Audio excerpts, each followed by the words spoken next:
আল্লাহ রাব্বুল আলামিন বলেন, আমি মুসা আলাইহিস সালাতু ওয়াস সালামের কাছে প্রত্যাদেশ প্রেরণ করলাম, ওহী পাঠাইলাম, আনিদরিব বিআসাকাল বাহর, মুসা আপনি আপনার হাতের লাঠিটা দিয়ে সাগরের উপরে আঘাত করেন। মুসা আলাইহিস সালাতু ওয়াস সালাম আল্লাহ তাআলার নির্দেশে সাগরের উপরে লাঠি দিয়ে আঘাত করলেন। লাঠি দিয়ে আঘাত করার সাথে সাথে ফাংফালাক, লাঠির আঘাতে সাগর ফেটে দুই খণ্ড হয়ে গেল। ফাকানা কুল্লু ফিরকিন কাত্তাউদিল আযীম, দুই খণ্ড হয়ে গেছে। শুধু তাই না, এভাবে ফেটে দুইটা খণ্ড দুই দিকে এরকম উঁচু হয়ে পাহাড় সাদৃশ্য উঁচু দেয়ালের মতো হয়ে গেছে, মধ্যে ফাঁকা হয়ে গেছে। আল্লাহ তাআলার আদেশ, মুহূর্তের ভিতরে ওই কর্দময় জমিনটাকে শুকনা ঠনঠনা আল্লাহ তাআলা বানায়া দিলেন। বনি ইসরাইলের গোত্র হলো 12টা, 12 গোত্রের জন্য 12টা রাস্তা তৈরি হয়ে গেল। এইবার মুসা আলাইহিস সালাম তার উম্মতদেরকে নিয়ে এই সাগরের তলদেশ দিয়া রাস্তা পাড়ি দেওয়া শুরু করে দিলে। এই জামানায় টানেল দেখা তো আমরা অবাক হয়ে যাই, আরে সমুদ্রের তল দিয়া রাস্তা। আল্লাহ তাআলা তো প্রায় 5000 বছর আগে টানেল দেখায়া দিয়েছেন, ঠিক কিনা বলেন? প্রযুক্তি যেটা 5000 বছর পরে করতেছে, আল্লাহ তাআলা সেটা 5000 বছর আগে দেখায়া দিয়েছে। আল্লাহ রাব্বুল আলামিন জানায়া দেন, বনি ইসরাইলদের জন্য রাস্তা, ফেরাউন চলে আসছে কাছে। মুসা আলাইহিস সালাম উম্মতদেরকে নিয়ে মাঝ রাস্তায় পৌঁছিয়েছেন। এখানে একটা বিষয় পরিষ্কার হওয়া যায়, আমরা অনেক সময় শুনি ফেরাউন নীল দরিয়ায় ডুইবা মরছে, কিন্তু শব্দ অবস্থা এটা বলে না। শব্দ অবস্থা বলে ফেরাউনের সলিল সমাধি হয়েছে লোহিত সাগরে। আরবিতে একটা শব্দ হলো নাহরুন, আর একটা হলো বাহরুন। নাহরুন মানে নদী, বাহরুন মানে হলো সমুদ্র। আল্লাহ তাআলা এখানে এটা বলেন নাই আনিদরিব বিআসাকাল বাহর বলছেন। তার মানে বোঝা গেল মুসা আলাইহিস সালাম লাঠি দিয়ে নাহারের উপরে আঘাত করেন নাই, বরং বাহারের উপরে আঘাত করেছে। সুস্থ মননশীল পরিবেশনায় মিজান ভোলা সম্পূর্ণ একটি ইসলামিক চ্যানেল। ইয়াকুব আলাইহিস সালাম তথা ইসরাইল আলাইহিস সালামের সন্তান ছিল 12 জন। কয়জন? 12 জন। ইউসুফ আলাইহিস সালাম ও ইয়াকুব আলাইহিস সালামের ছেলে। কোরআনুল কারীমে আমরা সূরা ইউসুফের মধ্যে জানি ইউসুফ আলাইহি ওয়াসাল্লাম স্বপ্ন দেখছেন। স্বপ্নের কথা আব্বাকে বলছেন। কি স্বপ্ন? ইন্নী রাআইতু ফিল মানা, তিনি বলতেছেন আমি স্বপ্নে দেখেছি আহাদা আশারা কাওকাবান ওয়াশ শামসা ওয়াল কমারা রাআইতুহুম লি সাজিদিন, আমাকে 11টা তারকা এবং চন্দ্র সূর্য আমাকে সেজদা করতেছে। 11 তারকা দ্বারা উদ্দেশ্য হলো উনি ছাড়া ওনার 11 ভাই, চন্দ্র সূর্য দ্বারা উদ্দেশ্য হলো ওনার মা বাবা। তা যাই হোক, তাহলে ইয়াকুব আলাইহিস সালামের সন্তানদের সংখ্যা ছিল 12। 12 সন্তানের মধ্যে সবচাইতে বড় সন্তানের নাম ছিল ইয়াহুদা। নাম কি বলেন তো? ইয়াহুদা। এই ইয়াহুদার থেকেই ইয়াহুদি গোত্র প্রসিদ্ধি লাভ করেছে। এছাড়া বনি ইসরাইলের 12 গোত্র ছিল, ইয়াকুব আলাইহিস সালামের 12 সন্তানের 12 গোত্র। তা যাই হোক, যখন ইউসুফ আলাইহিস সালাম মিশরের জেলখানা থেকে বের হয়ে মিশরের খাদ্যমন্ত্রী হলেন, মিশরের ক্ষমতার দায়িত্ব পেলেন, তখন ওই ফিলিস্তিন থেকে ইয়াকুব আলাইহিস সালাম সহ তার বাকি সন্তান সন্ততি সবাই হিজরত করে চলে গেল মিশরে। তাহলে যদি বুঝে থাকেন একটা কথার জবাব আমাকে একটু দিবেন, বলেন তো বনি ইসরাইলের আদি নিবাস তাহলে কোথায় ছিল? ফিলিস্তিনে। তারা মিশরে এসে অবস্থান করতেছে। ইউসুফ আলাইহিস সালামের পরবর্তীতে আস্তে আস্তে ক্ষমতা তাদের হাত থেকে চলে গেল। মিশরের মসনদে জালেম শাসকরা বসলো। মিশরের মসনদে যারা বসতো শাসক, তাদের উপাধি ছিল ফেরাউন। তবে কোরআনুল কারীমের মধ্যে ফেরাউন বলতে যাকে বুঝি মুসা আলাইহিস সালামের সময় যেই জালেম শাসক ছিলেন। তা যাই হোক, বনি ইসরাইলেরা তাফসিরের মধ্যে আসছে 400 বছর ফেরাউনের গোলামির জিনজিরে আবদ্ধ ছিল। জুলুম, নির্যাতন এগুলা অহরহভাবে বনি ইসরাইলের উপরে ফেরাউন চালায় গেছে। আল্লাহ তাআলা মূসা আলাইহিস সালামকে পয়গম্বর, মূসা আলাইহিস সালামকে নবুয়তি দান করলেন। মূসা আলাইহিস সালাম ফেরাউনের কাছে এসে বারবার দাওয়াত দেন, কিন্তু ফেরাউনের কোনো পরিবর্তন নাই। আল্লাহ তাআলার চাওয়া, তিনিও চাইলেন যে বনি ইসরাইলদেরকে এই গোলামির জিনজির থেকে মুক্ত করে তাদের যেই আদি নিবাস, আদি ভূমি, ওই ফিলিস্তিন জেরুজালেমের কর্তৃত্ব আল্লাহ তাআলা ফিরিয়ে দিবেন। আল্লাহ তাআলা এটা চাইলেন। আল্লাহ সুবহানাহু ওয়া তাআলা হযরত মূসা আলাইহিস সালাতু ওয়াস সালামকে নির্দেশ দিলেন যে আপনি রাতের বেলা বনি ইসরাইলদেরকে নিয়ে মিশর ছেড়ে চলে যাবেন। কোন পথে যাবেন, কোন দিক দিয়ে যাবেন, কোন রাস্তায় যাবেন, সব দিক নির্দেশনা যিনি দিলেন তিনি কে? আল্লাহ। আল্লাহ সুবহানাহু ওয়া তাআলা নির্দেশ দিলেন। মূসা আলাইহিস সালাম বনি ইসরাইলদেরকে নিয়ে রাতের বেলা বের হয়ে গেছে। পথ চলতে চলতে চলতে রাতের প্রায় শেষ প্রহরে সাগরের পাড়ে এসে ওনারা অবস্থান নিয়েছেন। পার হওয়ার কিছুই নাই, রাতের আধার, নৌকা নাই, কোনো ব্যবস্থা নাই। এদিক দিয়ে ফেরাউনের কাছে ফেরাউনের গোয়েন্দা বাহিনী খবর দিয়ে দিয়েছে, ফেরাউন আপনার দুশমন মূসা কিন্তু বনি ইসরাইলদেরকে নিয়ে মিশর ছেড়ে চলে যায়, শত্রু হাতছাড়া হয়ে যাচ্ছে। তাফসীরের মধ্যে আসছে 6 লক্ষ সশস্ত্র সৈন্য নিয়ে ফেরাউন বনি ইসরাইলের পেছনে ধাওয়া করছে। আজকে তার ইচ্ছা এদেরকে চিরতরে নিশ্চিহ্ন করে দেওয়া হবে। যখন রাতের আধার কেটে গেছে, দিনের আলো ফুটে উঠছে, একদল আর এক দলের মুখোমুখি হয়ে গেছে। দেখতে পারতেছে যে ওই যে দূরে মূসা আলাইহিস সালাম তার উম্মতদেরকে নিয়ে সাগরের পাড়ে অপেক্ষমান। মূসা আলাইহিস সালামের উম্মত দেখতেছে ওই যে দূরে ফেরাউন তার সেনাবাহিনী নিয়ে 3 দিক দিয়ে আমাদের ঘিরে ধরছে। মূসা আলাইহিস সালামের উম্মত প্রচন্ড রকমের ভীত সন্ত্রস্ত হয়ে গেছেন। এতকাল তো চিন্তা করছে, বাইচা তো ছিলাম, গোলামি করছি, তাও তো বেঁচে ছিলাম। আজকে যেভাবে ঘিরে ধরছে, হয়তো সাগরের পানিতে হাবুডুবু খেয়ে মরতে হবে, না হলে ফেরাউন এবং তার বাহিনীর অস্ত্রের আঘাতে দুনিয়া থেকে বিদায় নিতে হবে। এই অবস্থার কথা আল্লাহ তাআলা পবিত্র কোরআনুল কারীমের সূরাতুশ শুআরার মধ্যে বলেন। আল্লাহ তাআলা বলেন, ফালাম্মা তারাআল জামআনি ক্বালা আসহাবু মূসা ইন্না লামুদরাকুন। আল্লাহ রাব্বুল আলামিন বলেন, যখন এক পক্ষ অপর পক্ষকে দেখতে পাইল, ক্বালা আসহাবু মূসা ইন্না লামুদরাকুন, মূসা আলাইহিস সালামের সাথীরা বলতেছে, মূসা আমরা ধরা পড়ে গেছি। মূসা আলাইহিস সালাম হলেন বনি ইসরাইলদের নেতা। বাস্তবতা হলো প্রত্যেকটা নবী হলেন তার উম্মতের আসল নেতা।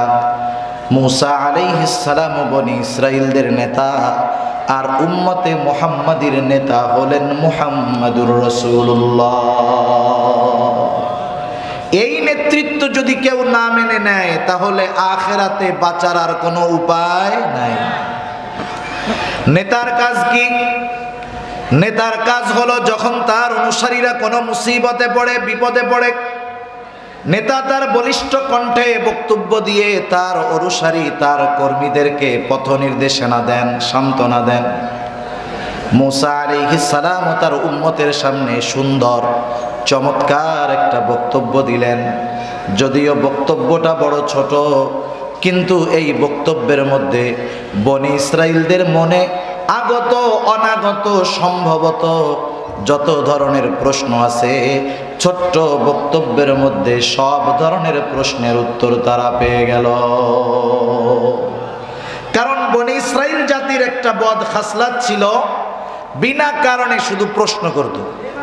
কিন্তু মূসা আলাইহিস সালাম এমন একটা বক্তব্য দিলেন, কথা বললেন, যাতে তাদের মনে আর কোনো প্রশ্ন আসার সম্ভাবনা ছিল না। মূসা আলাইহিস সালাতু ওয়াস সালাম দাঁড়ায় বললেন, ক্বালা কাল্লা ইন্না মাইয়া রাব্বি সায়াহদিন।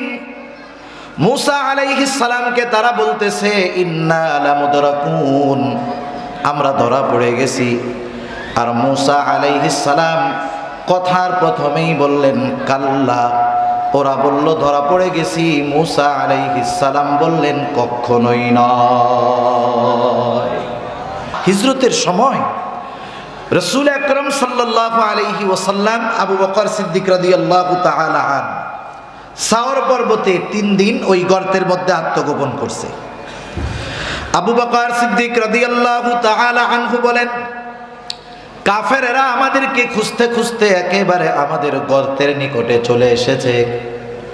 কথা বলতেছে, প্রত্যেকের কথার আওয়াজ আমি শুনতেছি, প্রত্যেককে আমি চিনতেছি। তারা আমাদেরকে খুঁজতেছে, আমাদেরকে পাওয়ার জন্য, দেখার জন্য বেশি দূরে যাওয়া লাগবে না। ওরা যদি ওদের পায়ের দিকে নজর দেয় আমাদেরকে দেখে ফেলতে পারবে। এমত অবস্থায় আবু বকর সিদ্দিক রাদিয়াল্লাহু তাআলা আনহু প্রচন্ড রকমের ভীত সন্ত্রস্ত হয়ে গেলেন। তিনি নিজের জন্য চিন্তিত নয়, চিন্তিত হলো মুহাম্মাদুর রাসূলুল্লাহ সাল্লাল্লাহু আলাইহি ওয়াসাল্লামের জন্য। কারণ আবু বকর তো এমন আশিকে রাসূল, আমাদের মতো জিলাপি সিন্নি খাওয়াইয়া আশিকে রাসূল না।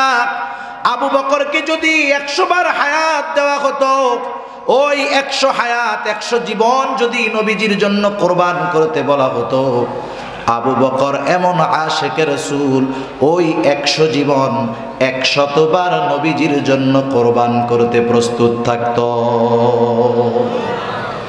নবীজি যখন দেখতে পাইলেন আবু বকর সিদ্দিক রাদিয়াল্লাহু তাআলা আনহুর চেহারার মধ্যে ভয়ের ছাপ, চিন্তার ছাপ, নবীজি আবু বকর সিদ্দিক রাদিয়াল্লাহু তাআলা আনহুকে উদ্দেশ্য করে যে কথা ওই মুহূর্তে বললেন, যেই সান্ত্বনা দিলেন, আল্লাহ তাআলা কোরআনুল কারীমের মধ্যে সে কথা জানায়া দেন। আল্লাহ তাআলা বলেন, ইদহুমা ফিল গারি ইয ইয়াকুলু লিসাহিবিহি লা তাহজান ইন্নাল্লাহা মা'ানা। কেমন যেন নবীজি বলতেছেন, ও আবু বকর তুমি চিন্তা করো না, শত্রু যত কাছে হোক, যত শক্তিশালী হোক, ও আবু বকর এই গর্তের মধ্যে শুধু তুমি আর আমি 2 জন, এমনটা নয়। বলেন তো ওই 2 জনের সাথে যিনি আছেন তিনি কে? শত্রু যত কাছে হোক, যেহেতু আল্লাহর সাথে আছে, কোনো চিন্তা নাই। মূসা আলাইহিস সালাম বলতেছে, ওদের যা থাকে থাক, ইন্না মাইয়া রব্বি, আমার সাথে আমার রব আছে। সায়াহদিন, যেই রব পথ দেখায়া এই পর্যন্ত এনেছেন, সেই রব সামনের জন্য পথ দেখায়া দিবে। সুবহানাল্লাহ। আল্লাহ তাআলাও পথ দেখায়া দিলেন। আল্লাহ তাআলা বলেন, ফাআউহাইনা ইলা মূসা আন ইদরিব বিআসাকাল বাহর فانفلق فكان كل فرق كالطود العظيم। আল্লাহ রাব্বুল আলামিন বলেন, আমি মূসা আলাইহিস সালাতু ওয়াস সালামের কাছে প্রত্যাদেশ প্রেরণ করলাম, ওহী পাঠাইলাম। আনিদরিব বিআসাকাল বাহর, মূসা আপনি আপনার হাতের লাঠিটা দিয়ে সাগরের উপরে আঘাত করেন।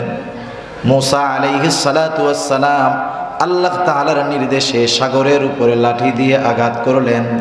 লাঠি দিয়ে আঘাত করার সাথে সাথে ফাংফালাক, লাঠির আঘাতে সাগর ফেটে 2 খণ্ড হয়ে গেল। ফাকানা কুল্লু ফিরকিন কাত্তাউদিল আযীম, 2 খণ্ড হয়ে গেছে। শুধু তাই না, এভাবে ফেটে 2টা খণ্ড 2 দিকে এরকম উঁচু হয়ে পাহাড় সাদৃশ্য উঁচু দেয়ালের মতো হয়ে গেছে, মধ্যে ফাঁকা হয়ে গেছে।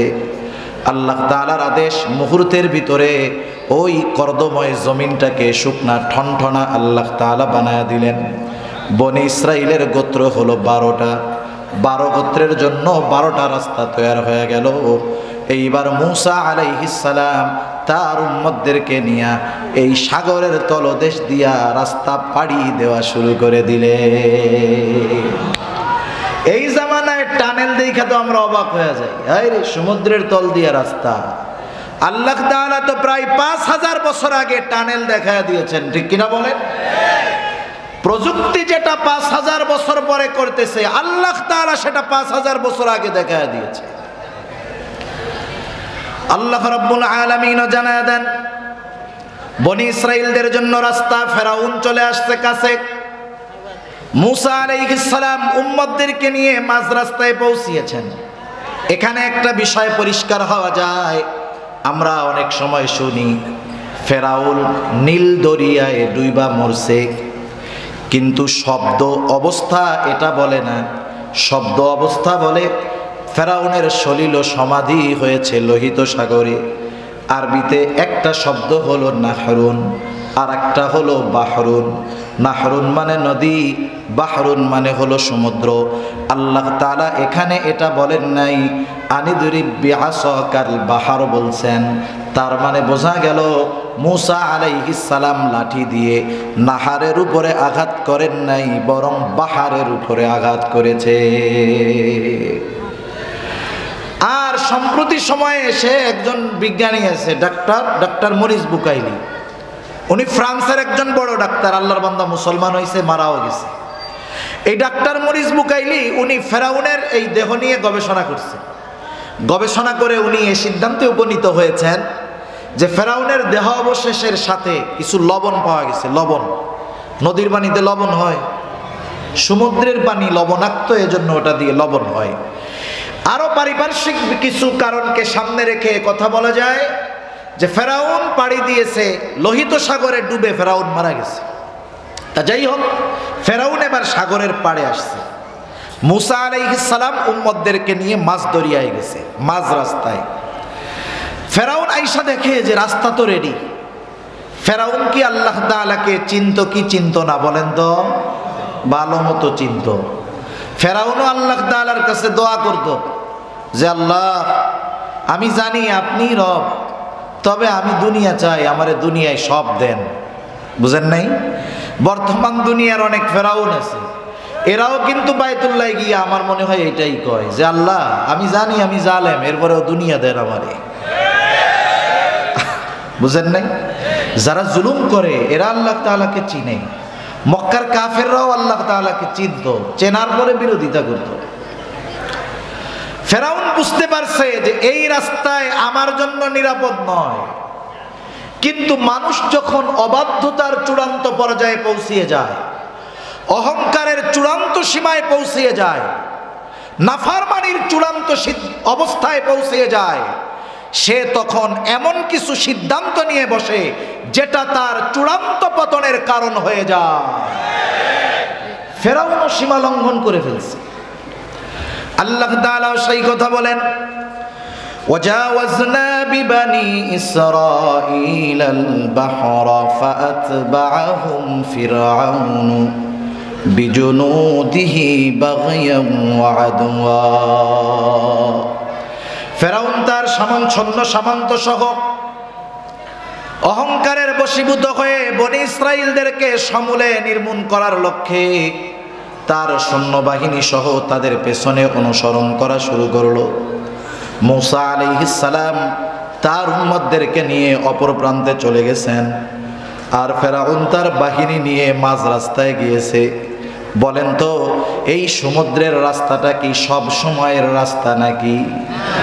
মাঝে মধ্যে দেখবেন হাইওয়েতে যখন ব্রিজের কাজ হয়, রাস্তার কাজ চলতেছে, ব্রিজের কাজ যখন চলে, সাইড দিয়া আর একটা পার্শ্ব রাস্তা বানায় কি বানায় না? বলেন তো, যখন মূল রাস্তা ব্রিজ হয়ে গেল, পাকা হয়ে গেল, পার্শ্ব রাস্তার প্রয়োজন আছে? কেউ যদি এমপি সাহেবের কাছে গিয়ে বলে, এমপি সাহেব এক কাজ করেন, এই যে পার্শ্ব রাস্তা এটা তো এখন ব্যবহার হয় না, নষ্ট হয়ে যাচ্ছে, 5 লাখ বাজেট করেন, ওইটা আমরা ঠিক করি। এমপি সাহেব কি বলবে? এমপি সাহেব বলবে যে শোনো, ওইটা ঠিক করার তো দরকারই নাই, বরং ওই জায়গার যে মাটি আছে ওইটা কাইটা তুমি নিয়ে যাও, এতে আরো ঝামেলা যাবে। ঠিক কিনা বলেন? রাস্তা যে প্রয়োজনে বানানো হয়েছিল, ব্যবহার শেষ, প্রয়োজন শেষ, ও রাস্তার আর কোনো দরকার নাই।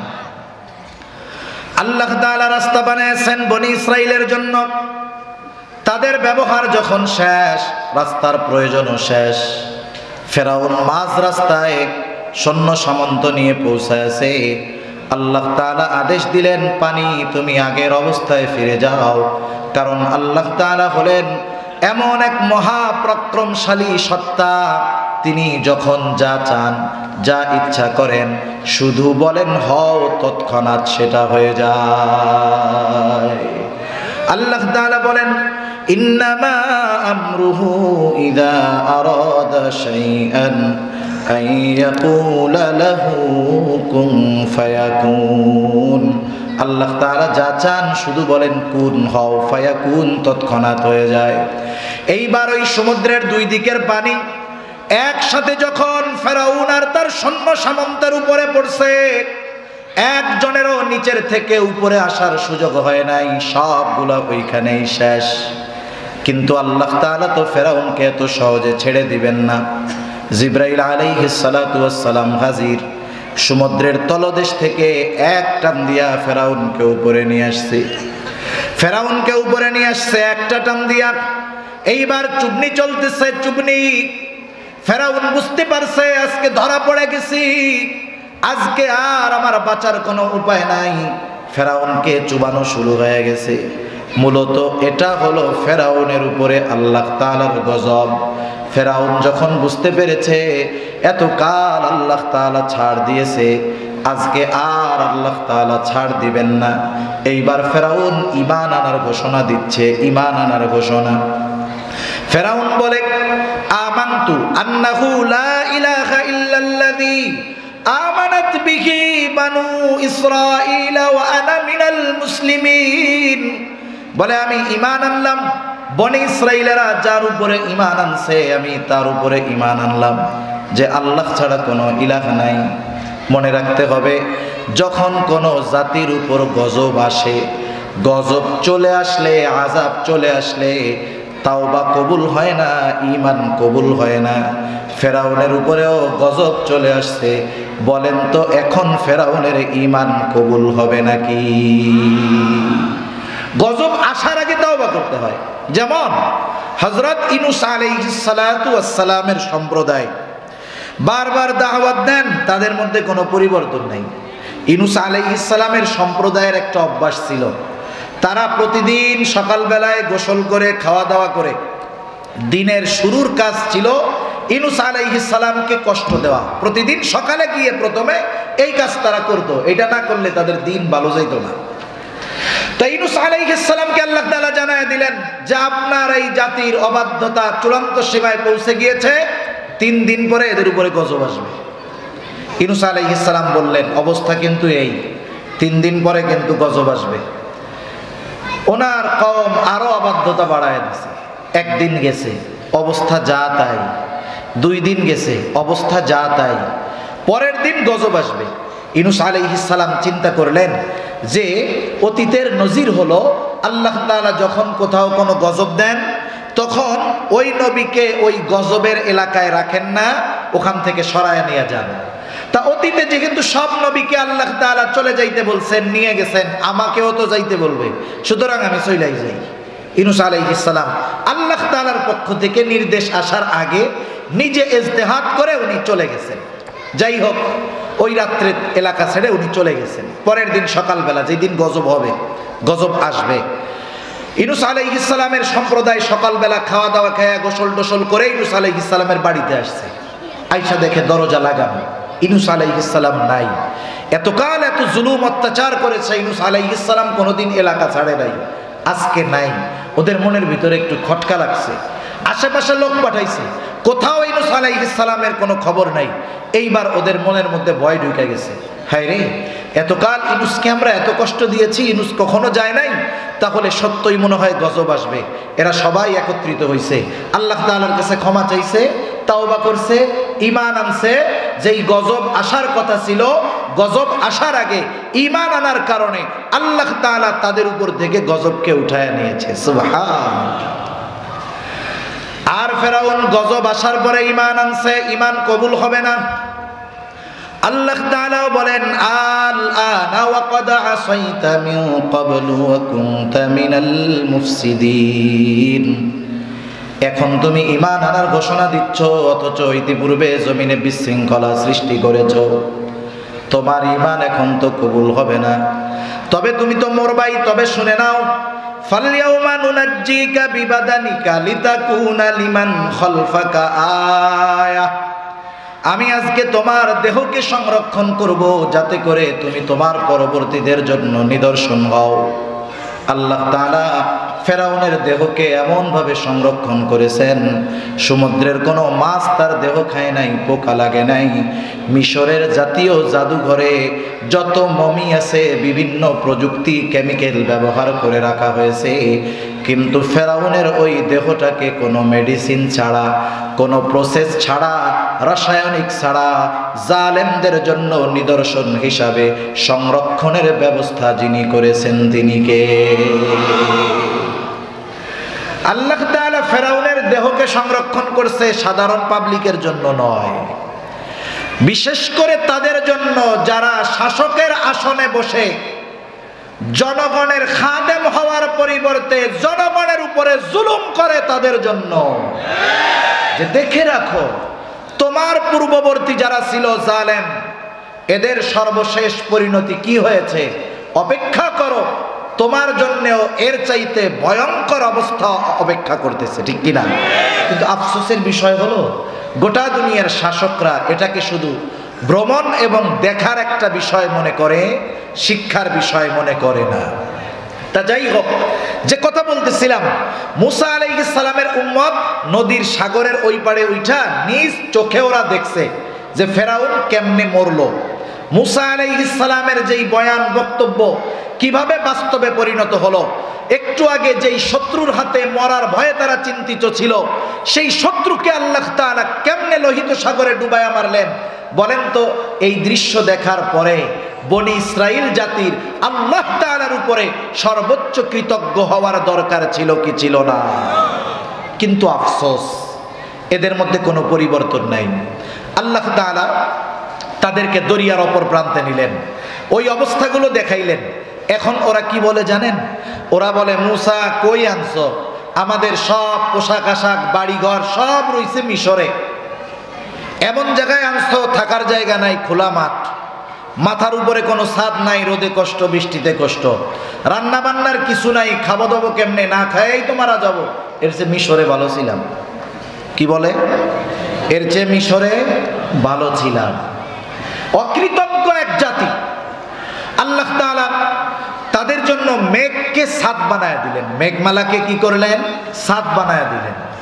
আসমান হতে খাবারের ব্যবস্থা করলেন, মান্না সালওয়া, খা, রান্না রুন্না করা লাগবে না। এরা খাইতে থাকলো, আরামে থাকতে থাকলো।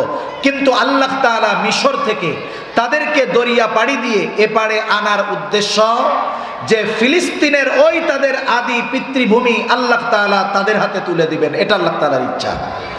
তবে ওই সময় ফিলিস্তিনে জেরুজালেমে শাসন করত এক গোত্র, তাদের নাম হলো আমালিকা।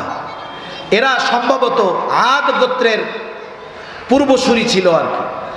দেহের গঠন ছিল বিশাল আকৃতির। এরা খুব বীর বাহাদুর এক জাতি ছিল। হযরত মুসা আলাইহিস সালাতু ওয়াস সালাম বনি ইসরাইলের 12 গোত্র থেকে 12 জন প্রতিনিধিকে পাঠাইলেন তাদের অবস্থা পর্যবেক্ষণের জন্য। এইবার ওই 12 জন যখন বনি ইসরাইলের ওই এলাকায়, আমালিকা গোত্রের ওই এলাকায় ঢুকছে, আমালিকা গোত্রের একজন লোক ওই 12 জনকে আটকাইয়া বাদশার কাছে নিয়ে গেছে। একজন 12 জনকে বাইন্দা বাদশার কাছে নিয়ে গেছে। এখন বলছে, তোমাদের আসার উদ্দেশ্য কি? বলছে যে এই ঘটনা। বাদশাহ অন্যান্য সবার লোকজন যারা, তাদের সাথে আলোচনা করে বলছে, এদেরকে ছেড়ে দেন। ছেড়ে দিলে ওরা ওদের গোত্রের কাছে গিয়ে যখন আমাদের এই শক্তির কথা বলবে, ওরা স্বপ্নেও জেরুজালেমে আসার কথা চিন্তা করবে না। এ চিন্তা করে বাদশাহ 12 জনকে ছেড়ে দিছে। মুসা আলাইহিস সালামের কাছে এরা গিয়ে বলতেছে, কাহিনী তো এই, এলাকা তো খুব সুন্দর, সুজলা সুফলা, শস্য শ্যামলা, কিন্তু অবস্থা হলো তারা এমন এক জাতি যাদের সাথে যুদ্ধে জয়ী হওয়া আমাদের জন্য সম্ভব না। মুসা আলাইহিস সালাম এই 12 জন প্রতিনিধিকে বললেন যে তোমরা তোমাদের গোত্রের লোকদের কাছে গিয়ে বলবা যে খুব সুন্দর দেশ, তবে তারা যে এক বীর বাহাদুর জাতি এটা তোমরা কারো কাছে বলবা না। কিন্তু আফসোস, 2 জন ছাড়া বাকি 10 জন তাদের গোত্রের লোকদের কাছে গিয়ে বলল, শোনো, দেশ কিন্তু সুন্দর, কিন্তু ওই দেশের লোকজন এইরকম, আমরা 12 জন গেছি, একজনেই 12 জনকে প্যাকেট করে ফেলছে। আগে তো ওরাও রাজি ছিল ওই দেশে যাওয়া, যখন শুনছে কাহিনী এইরকম, ওরা এবার গো ধইরা বসছে যে আমরা এই যুদ্ধে যাব না, আমাদের ওই দেশে যাওয়ার দরকার নাই, আমাদের মিশরই ভালো। এই অবস্থায় মুসা আলাইহিস সালাতু ওয়াস সালাম তাদেরকে কি বলতেছেন সে কথাগুলোই আমি আপনাদের খেদমতে কোরআনুল কারীমের সূরা মাইদা থেকে তিলাওয়াত করেছি। কষ্ট হচ্ছে না তো আপনাদের? আমি আর বেশি সময় নিব না, কারণ অনেক সময় আছে। ভূমিকায় বা শুরুতে কিছু কথা বইলা নিলে মূল কথা অল্পতে বোঝানো যায়, এজন্য আগের কথাগুলো বেশি বললাম, পরের গুলো জানি অল্পতে বুঝেন, এই জন্য আর কি। তা মুসা আলাইহিস সালাম তাদের কাছে আসলেন। আয়েশা, আল্লাহ তাআলা যে তাদেরকে কত নেয়ামত দিয়েছেন এই নেয়ামতের কথাগুলো আগে স্মরণ করাইলেন, তথা জিহাদের নির্দেশ দেওয়ার আগে ভূমিকাতে আল্লাহ তাআলার নেয়ামতের কথাগুলো তাদের স্মরণ করায় দিলেন। যেমন সূরা ফাতিহা যখন আমরা তিলাওয়াত করি, সূরা ফাতিহার একটা নাম হলো সূরাতুদ দুআ। কি বলেন তো? সূরাতুদ দুআ। ঘুম আসতেছে আপনাদের? এটা তাকবীর দেন তো, নারায়ে তাকবীর, নারায়ে তাকবীর। মাশাআল্লাহ, মোটামুটি সজাগ আছেন। সূরাতুদ দুআ কেন? কারণ এই সূরার মধ্যে আমরা আল্লাহ তাআলার কাছে এমন এক দোয়া করি যেই দোয়াটা শিখিয়েছেন কে? এবং পৃথিবীর সর্বশ্রেষ্ঠ দোয়া আমরা আল্লাহ তাআলার কাছে করি। নামাজের মধ্যে ঢুইকা যখন প্রথমেই ইমাম সাহেব সূরা ফাতিহা তিলাওয়াত শুরু করেন, অথবা আমরা একা যখন পড়ি নিজেরা তিলাওয়াত করা শুরু করি, বলেন তো শুরুতেই কি দোয়াটা করি? না না, প্রথমে ভূমিকায় কিছু কথা বলি। কি বলি? আলহামদুলিল্লাহি রাব্বিল আলামিন, আর রহমানির রহিম, মালিকি ইয়াউমিদ্দিন, ইয়্যাকা না'বুদু ওয়া ইয়্যাকা নাস্তাঈন। এই পর্যন্ত হইল ভূমিকা। আল্লাহর প্রশংসা করি, আল্লাহ তাআলার কিছু গুণকীর্তন বর্ণনা করি, তার ক্ষমতার কথা বর্ণনা করি। এরপরে বলি, যেহেতু আপনি এমন দয়াময়, আপনি এমন ক্ষমতাধর, তাইলে এক কাজ করেন, আমাদের একটা জিনিস দেন। কি চাবো সেটাও আল্লাহ শিখায়া দেন। আল্লাহ বলেন, বান্দা চাবা কি শোনো, বলো ইহদিনাস সিরাতাল মুস্তাকিম। আল্লাহ তাআলার কাছে আমরা সিরাতে মুস্তাকিমের উপরে অটল থাকার প্রার্থনা করি। এটা দুনিয়ার সবচেয়ে বড় নেয়ামত এবং দুনিয়ার সবচেয়ে দামি দোয়া। তার মানে কিছু চাওয়ার আগে, কিছু বলার আগে ভূমিকাতে একটু গুরুত্বপূর্ণ কথা বললে ওই চাওয়ার মধ্যে একটা আবেগ থাকে, দরদ থাকে, ঠিক কিনা বলেন? মুসা আলাইহিস সালাম তাদেরকে জিহাদের নির্দেশ দেওয়ার আগে মুসা আলাইহিস সালাম ভূমিকাতে কিছু নেয়ামতের কথা তুলে ধরেছেন। 3টা নেয়ামতের কথা। কয়টা নেয়ামত? 3টা নেয়ামত। একটা তো দেখছে যে কেমন ভাবে সমুদ্র থেকে, ফেরাউনের কবল থেকে আল্লাহ তাআলা তাদেরকে বাঁচাইলো, এটা তো দেখছে, বড় এক অনুগ্রহ।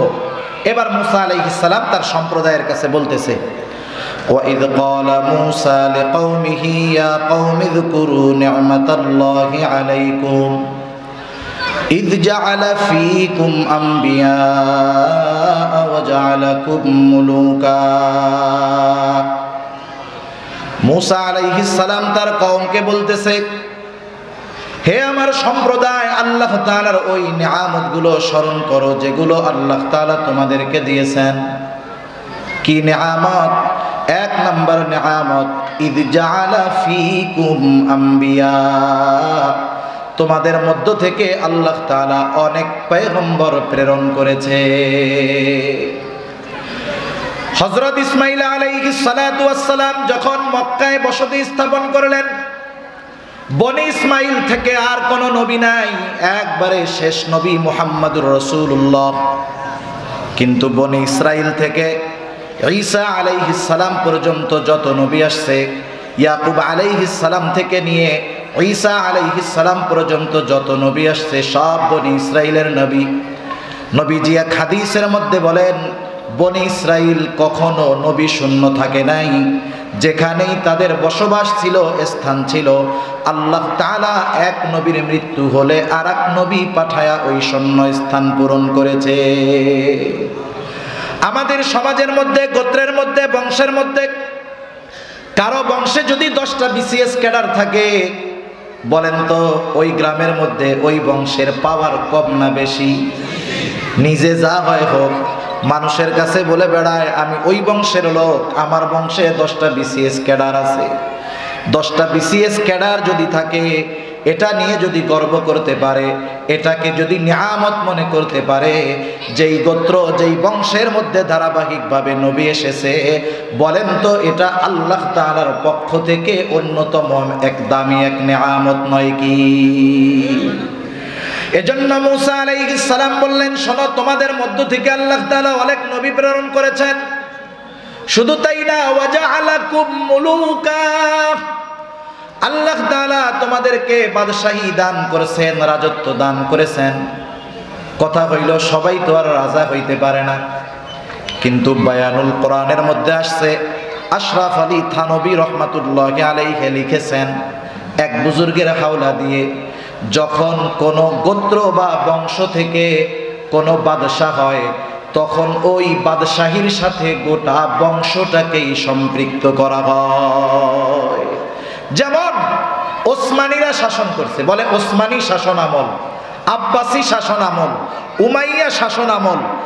যদিও উমাইয়াদের মধ্যে বাদশাহ হয়েছে একজন, তারপরে আর একজন, কিন্তু এই বাদশাহীটাকে সম্পৃক্ত করা হয়েছে গোটা গোত্রের সাথে।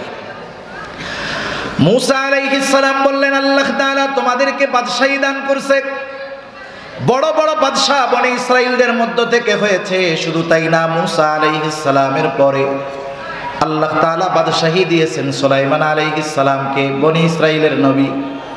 এমন বাদশাহী দিয়েছেন, গোটা দুনিয়ার বাদশাহী আল্লাহ তাআলা দান করেছেন।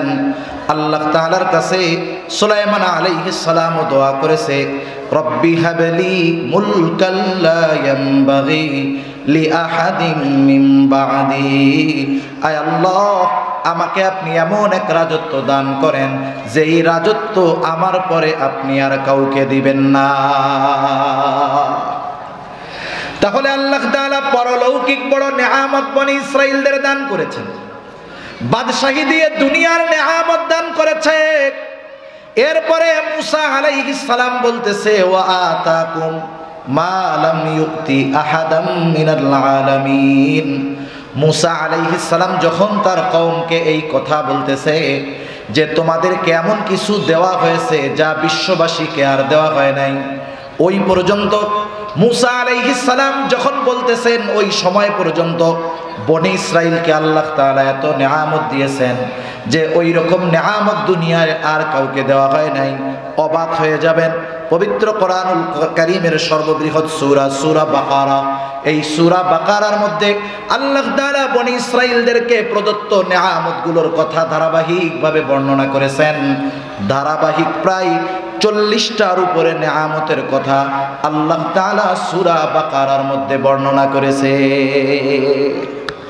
মুসা আলাইহিস সালাম যখন এই নিয়ামতগুলোর কথা তাদের বললেন, আদেশ করার আগে ভূমিকা স্বরূপ, যে দেখো আল্লাহ কেমনে বাঁচাইলো তোমাদের বংশ থেকে এত নবী, এইরকম বাদশাহ, এত নিয়ামত আল্লাহ তোমাদেরকে দিয়েছেন। ওই আল্লাহ তোমাদের উপরে জিহাদ ফরজ করছে। উদ্দেশ্য হলো জিহাদ করবা, আর ওই জেরুজালেমের পবিত্র ভূমির অধীন তোমাদের অধিকারে আল্লাহ তাআলা দিয়ে দিবে। শুধু যুদ্ধ করবা, শোনো, যুদ্ধে যে জয়ী হবা এটাও জানায় দিছেন কে? চূড়ান্ত হয়ে গেছে। শুধু তোমরা ওই শহরের প্রবেশ দ্বার দিয়ে ঢুকবা, ওরা যত শক্তিশালী হোক ওদের বিরুদ্ধে তোমাদের বিজয় লিখে রাখছেন কে? মুসা আলাইহিস সালাম এবার আদেশ করলেন, ইয়া কওমি দুখুলুল আরদাল মুকদ্দাসাতাল্লাতী কাতাবাল্লাহু লাকুম, হে আমার সম্প্রদায়, এই পবিত্র ভূমিতে তোমরা প্রবেশ করো যেটা আল্লাহ তোমাদের জন্য লিখে রেখেছেন। কিন্তু সাবধান, ওয়ালা তারতাদ্দু আলা আদবারিকুম ফাতানকালিবু খাসিরিন, তবে সাবধান, তোমরা পেছনে ফিরে আসবা না, তাহলে ক্ষতিগ্রস্ত হয়ে যাবা, ঠিকানা হবে জাহান্নাম। ওই যে 10 জন আইসা বইলা দিছে যদিও দেশ সুন্দর কিন্তু শক্তি এরকম। এইবার বনি ইসরাইলেরা গোবাইদা বসছে, বলতেছে ক্বালু ইয়া মূসা ইন্না ফিহা কওমান জাব্বারিন ওয়া ইন্না লান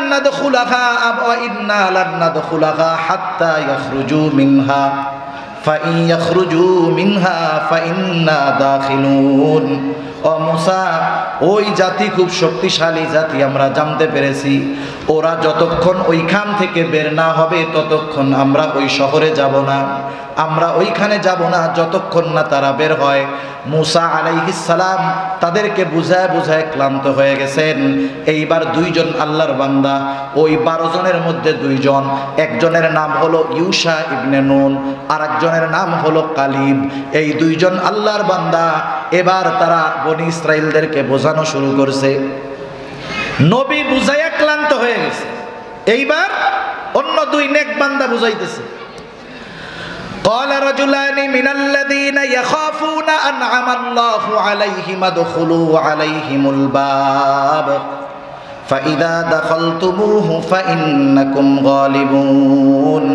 দুই আল্লাহর বান্দা যাদের উপরে আল্লাহ তাআলার অনুগ্রহ ছিল, এই দুই আল্লাহর বান্দা তাদেরকে বলতেছে, তোমরা ওই শহরের প্রবেশদ্বার দিয়ে প্রবেশ করো, তোমরা শুধু দরজা দিয়ে প্রবেশ করবা, আর তোমরা জয়ী হয়ে যাবা, তোমাদের কোনো চিন্তা নাই, ভয় নাই, শুধু ওঠো আর দরজা দিয়ে ঢোকো, আল্লাহর উপরে ভরসা রাখো। তোমরা যদি মুমিন হও, আল্লাহ তাআলার উপরে ভরসা রাখা তোমরা রওনা হও, তোমরা শুধু জিহাদের জন্য শহরের দরজা দিয়ে ঢুকবা, আর তোমাদেরকে আল্লাহ তাআলা বিজয় দান করবে। এরপরেও তাদের মন নরম হয় নাই। এইবার বনি ইসরাইলেরা আরো কঠোর ভাষায় বিরোধিতা করলো। মূসা আলাইহিস সালামকে এবার তারা বলতেছে, ক্বালু ইয়া মূসা ইন্না লান নাদখুলাহা আবাদাম মা দামু ফিহা ফাযহাব আনতা ওয়া রাব্বুকা ফাকাতিলা ইন্না হাহুনা কাঈদুন। বলতেছে মূসা, ইন্না লান নাদখুলাহা আবাদাম মা দামু ফিহা, ওই জাতি যতক্ষণ ওইখানে আছে আমরা কখনোই ওখানে প্রবেশ করব না, তাদের সাথে যুদ্ধ করব না, ওখানেও আমরা প্রবেশ করব না। মূসা, যুদ্ধ যদি করতে হয় ফাযহাব আনতা ওয়া রাব্বুক, তুমি আর তোমার রব গিয়ে তাদের সাথে যুদ্ধ করো।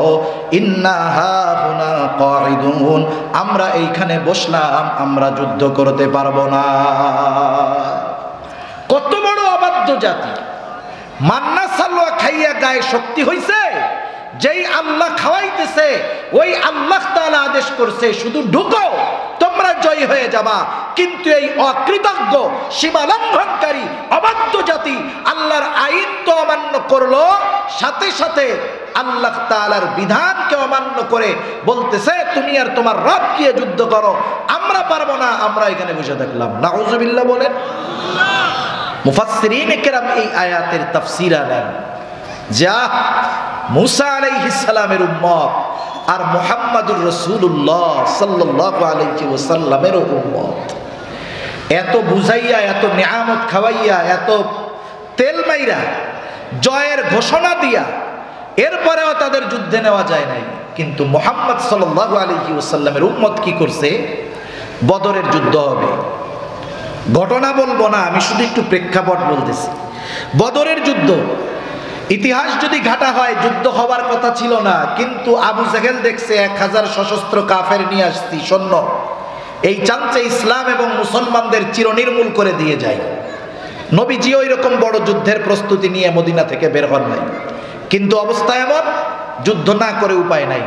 এবার আনসার আর মুহাজির সাহাবীদের সাথে নবীজি পরামর্শ করবেন। মুহাজিররা তো অল্প কয়েকজন, বললেন এরা তো যুদ্ধ করবে, তোমরা কি বলো? মুহাজিরেরা বলে, ইয়া রাসূলুল্লাহ, আমরা তো আপনার সাথে, আপনি যা বলবেন তাই। নবীজি চিন্তিত ছিলেন, আনসাররা বেশি, না জানি এরা বলে বসে যে আমরা যুদ্ধ করতে পারবো না। নবীজি যখন আনসারদের কাছে পরামর্শ চাইলেন, আনসারদের মধ্য থেকে সাদ বিন মুআজ রাদিয়াল্লাহু তাআলা আনহু বলতেছে, ইয়া রাসূলুল্লাহ, আপনি আমাদের পরামর্শ চান, আপনি শুনে নেন। আপনি যদি আমাদের সবাইকে সমুদ্রের তীরে দাঁড় করায় দেন, আর যদি নির্দেশ দেন যে তোমরা সবাই এই সমুদ্রের বুকে ঝাঁপায় পড়ো, ইয়া রাসূলুল্লাহ, আপনি দেখবেন আপনার আদেশ এই দেওয়ার পরে একটা মানুষকেও আপনি সমুদ্রের তীরে দাঁড়ানো অবস্থায় দেখতে পাবেন না। আপনি শুধু নির্দেশ দিবেন, তিনি বলতেছেন আপনি শুধু দেখবেন। যুদ্ধের ময়দানে আমরা যা করব তা আপনার হৃদয়ে প্রশান্তি আনবে। আরেকজন সাহাবী বলতেছে, ইয়া রাসূলুল্লাহ, আমরা আপনার সাথে যুদ্ধে চলে যাব। মুসা আলাইহিস সালামের উম্মতের মতো ওই কথা বলবো না, আপনি আর আপনার রব গিয়ে জিহাদ করেন এটা বলবো না, বরং আমরা আপনার সামনে পেছনে ডানে বামে চতুর্দিকে অবস্থান করে শত্রুর বিরুদ্ধে লড়াই চালিয়ে যাব। এটা ছিল মুহাম্মদ সাল্লাল্লাহু আলাইহি ওয়াসাল্লামের উম্মত। যেই উম্মতের প্রশংসা স্বয়ং কে করেছেন বলেন তো? আল্লাহ করেছেন। আল্লাহ তাআলা তাদের উপরে রাজি খুশি, এ ঘোষণা আল্লাহ তাআলা কোরআনে দিয়েছেন। এজন্য সূরা কাউসারের তাফসীরের মধ্যে আসছে আল্লাহ তাআলা বলেন, হাবিব আপনাকে আমি কাউসার দান করেছি। কাউসারের ব্যাখ্যা এটা হাউজে কাউসার। কোন কোন মুফাসসির বলেন কাউসার দ্বারা এটাও উদ্দেশ্য যে আল্লাহ তাআলা মুহাম্মাদুর রাসূলুল্লাহ সাল্লাল্লাহু আলাইহি ওয়াসাল্লামকে এমন একদল সাথী দান করেছিলেন যে এটা নবীজির জন্য বড় এক নেয়ামত ছিল। এই সাহাবীদেরকে আল্লাহ তাআলা কাউসার হিসাবে অভিহিত করেছেন। সুবহানাল্লাহ। তারা বলল, ফাযহাব আনতা ওয়া রাব্বুকা ফাকাতিলা ইন্না হাহুনা কাঈদুন। মুসা আপনি আর আপনার রব গিয়ে যুদ্ধ করেন, আমরা এখানে বসলাম, আমরা যুদ্ধ করতে পারবো না। বলেন তো একজন নবী এরপরে আর কিছু করার আছে নাকি? আল্লাহ তাআলার কাছে মুসা আলাইহিস সালাম দোয়া করতেছে চরম কষ্ট নিয়ে, বলতেছে ক্বালা রাব্বি ইন্নী লা আমলিকু ইল্লা নাফসি ওয়া আখি ফাফরুক বাইনানা ওয়া বাইনাল কওমিল ফাসিকিন। মুসা আলাইহিস সালাম বলতেছে, ও আমার রব, আমি আমার নিজের উপর আর আমার ভাইয়ের উপর ছাড়া আমার নিয়ন্ত্রণ আর কারো উপরে নাই। ওই দুই আল্লাহর বান্দাও এর মধ্যে শামিল। যেহেতু এরা আমার কথা মানে না, এরা আমার কথা শোনে না, এরা আমার অবাধ্য, সুতরাং ফাফরুক বাইনানা ওয়া বাইনাল কওমিল ফাসিকিন। আয় আল্লাহ, এই পাপী এই সম্প্রদায় থেকে আপনি আমাকে পৃথক করে দেন, আলাদা করে দেন। এর মানে এদের সাথে আমার সম্পর্কটাকে চূড়ান্তভাবে আপনি খতম করে দেন। আল্লাহ তাআলা মুসা আলাইহিস সালামকে সান্ত্বনা দিয়ে বলতেছে, ক্বালা ফাইন্নাহা মুহাররামাতুন আলাইহিম 40 সানাহ ইয়াতিহুনা ফিল আরদি ফালা তা'সা আনিল কওমিল ফাসিকিন। মুসা আলাইহিস সালামের এই আদেশ অমান্য করায় ওই যে ফিলিস্তিনের সুজলা সুফলা শস্য শ্যামলা ওই ভূমির নিয়ন্ত্রণ আল্লাহ তাআলা তাদেরকে দিতে চেয়েছিলেন, এই নিয়ামতটাকে পিছায়া দিলেন। শুধু তাই না, মুফাসসিরিনে কেরাম বলেন মুসা আলাইহিস সালামের উম্মতেরা বলা শুরু করেছে, আমরা মিশরে চলে যাব, আমাকে ফিলিস্তিনে যাওয়া লাগবে না, আমরা কই চলে যাব? এখন সাহস পাইছে কেন? ফেরাউন তো মরে গেছে, চোখের সামনে দেখছে না মরে গেছে। এখন চিন্তা করে আমরা আমাদের যেই স্বদেশ ওইখানে আমরা চলে যাব, আমাদের বাপদাদার ভূমির কোনো দরকার নাই। এইবার তারা প্রতিদিন সকালবেলায় উঠা মিশরের উদ্দেশ্যে রওনা দেয়।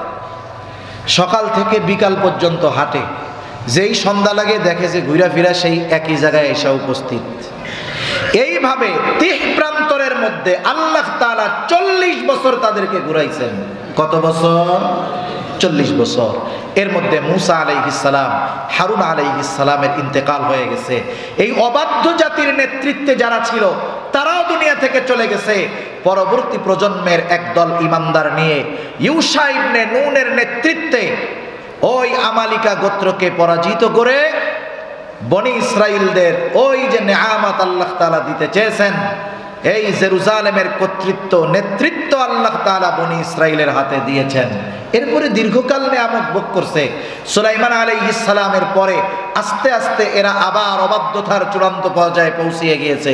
বিভিন্ন শাসকদের দ্বারা মায়ের খাইতে খাইতে গোটা দুনিয়ায় রিফুজির মতো ঘুরে বেড়ায়া হাজার হাজার বছর এরকম উদ্বাস্তুর মতো ঘুরে এই 20 শতাব্দীতে এসে পুনরায় ওই জেরুজালেমের মসজিদুল আকসার ওই পবিত্র ভূমির কর্তৃত্ব নিজেদের আয়ত্তে নেওয়ার জন্য আমেরিকার মতো কুচক্রী দেশগুলোর মতো সহযোগিতায়, ব্রিটিশদের মতো এই শয়তানদের সহযোগিতায় আরবের মধ্যে বসে গোটা মুসলিম উম্মার জন্য এক বিষ ফোড়ায় পরিণত হয়েছে।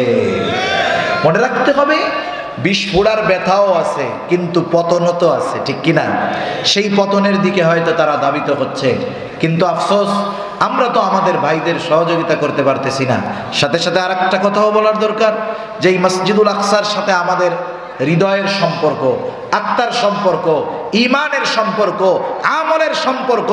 এজন্য মসজিদুল হারাম, মসজিদুল নববী এগুলোর প্রতি যেমন আমাদের মোহাব্বত আছে, মসজিদুল আকসার ওই পবিত্র ভূমির ব্যাপারেও সেরকম মোহাব্বত থাকার দরকার আছে না? না, তা থাকতে হবে। আমাদের মনে রাখতে হবে, মসজিদুল আকসা হলো এমন এক মসজিদ, জেরুজালেম এমন এক শহর যেখানে সবচাইতে নবীদের বেশি আগমন ঘটেছে, সবচাইতে বেশি নবীদের কবর আছে।